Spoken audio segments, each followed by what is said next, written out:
तो hello student, कैसे हैं आप लोग। स्वागत है हमारे YouTube channel MAS Jharkhand education में। और आज की इस वीडियो में हम देखने वाले हैं आप लोग का टोटल 20 प्रश्न जो है आपके साइंस से है। ठीक है, साइंस यानी कि विज्ञान से है। तो इससे महत्वपूर्ण सवाल जो है आपको कहीं नहीं मिलेगा। ठीक है, ये जो है बोर्ड एग्जाम में फंसने वाला सारा सवाल है। जैसे यहाँ पे पूछा गया है, निम्न में से कौन सा धातु द्रव अवस्था में पाई जाती है। तो आपका हो जाएगा पारा, आप लोग बता दिए हैं। विद्यालय की घंटी में बजने वाली किस धातु का प्रयोग किया जाता है। तो आपका हो जाएगा तांबा, 2 नंबर सही आंसर हो जाएगा। सूक्ष्म जीव को देखने के लिए किस यंत्र का प्रयोग किया जाता है। तो आपका हो जाएगा यहाँ पर सूक्ष्मदर्शी। ठीक है, सूक्ष्मदर्शी आपका सही आंसर हो जाएगा। चेचक की खोज टीके का खोज किसने किया था। तो यहाँ पे हो जाएगा एडवर्ड जेनर। ठीक है, 2 नंबर आपका सही आंसर हो जाएगा। अगला यहाँ पे सवाल है कि यूनाराम की शुरुआत की उम्र क्या है। ठीक है, तो उम्र जो है यहाँ पर हो जाएगा आपका 12 से 14 वर्ष। ठीक है, 2 नंबर सही आंसर हो जाएगा। ठीक है, ऋतुस्राव लगभग कितने दिनों के समय अंतराल पर होता है। तो आपका हो जाएगा 25 से 28 दिन, आपका सही आंसर हो जाएगा। ठीक है, अगले सवाल जो है यहाँ पर बताया गया है, गति की दिशा परिवर्तन का क्या कारण होता है। तो आपका होता है बल। ठीक है, बल लगेगा तो क्या होगा, किसी भी वस्तु का, जैसे हम लोग बैट बॉल खेलते हैं ना, तो बल लगा करके मारते हैं तो उसका दिशा को हम लोग बदल सकते हैं। ठीक है, अगला सवाल यहाँ पे बताया गया, घर्षण बल कब उत्पन्न होता है। तो यहाँ पे जब दो वस्तुओं के सतह संपर्क में होते हैं तब, यानी कि आपका 3 नंबर सही आंसर हो जाएगा। ठीक है, अगले सवाल की ओर चलते हैं। तो यहाँ पे बताया गया है, शरीर द्वारा श्वसन में कौन सी गैस का उपयोग किया जाता है। ठीक है, हम लोग का शरीर कौन सा गैस लेता है। तो ऑक्सीजन आपका सही आंसर हो जाएगा। आग बुझाने के लिए सबसे अच्छा सार्वत्रिक वो पदार्थ कौन सा है। तो आग बुझाने के लिए ज़्यादातर जो हम लोग जल का प्रयोग करते हैं। अगर जल नहीं रहेगा तो क्या हो जाएगा, हम लोग बालू से भी बुझा देते हैं। अगर तेल से, अगर पेट्रोल वगैरह से आग लगता है तब। ठीक है, तभी आपका जल इसमें सही आंसर हो जाएगा, 1 नंबर।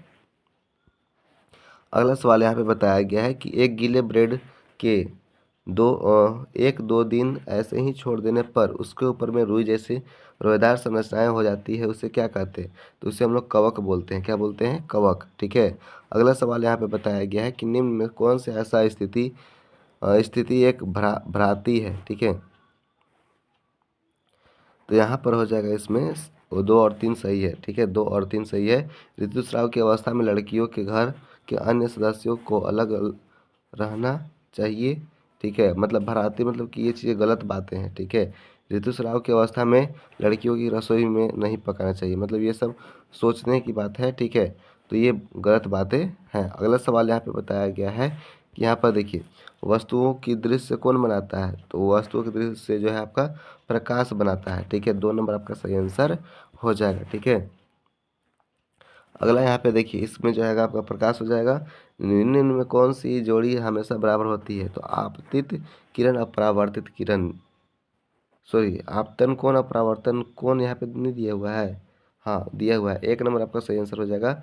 2 ये आपका गलत हो जाएगा। ठीक है, इसमें आपतन कोण अपरावर्तन कोण आपका बराबर होता है हमेशा। ठीक है, अगला यहाँ पे बताया गया है, अभयारण्य में मनुष्य का स्वतंत्र गतिविधियाँ कैसी होती है। ठीक है, तो यहाँ पर सीमित होती है। ठीक है, सीमित होती है, मनुष्य की इच्छा अनुसार नहीं, यहाँ पर सीमित होती है। ठीक है, अगले सवाल के देखिए। तो यहाँ पे बताया गया है, कौन सी गैस गृह प्रभाव में वैश्विक तापमान के लिए मुख्य रूप से उत्तरदायी है। तो आपका यहाँ पर हो जाएगा कार्बन डाइऑक्साइड और मीथेन। ठीक है, 1 नंबर आपका सही आंसर हो जाएगा।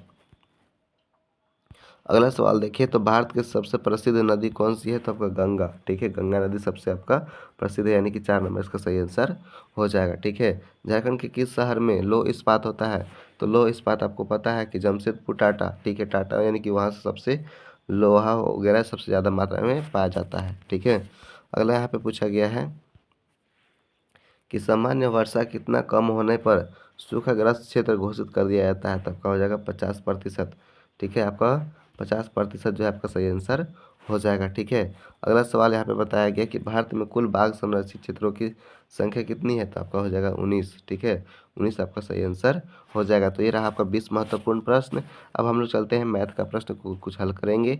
और आपको अगर वीडियो अच्छा लगा तो अपने दोस्तों के साथ लाइक, शेयर और कमेंट जरूर कर दें। ठीक है, मिलते हैं अगले वीडियो में, तब तक के लिए जय हिंद और टेक केयर।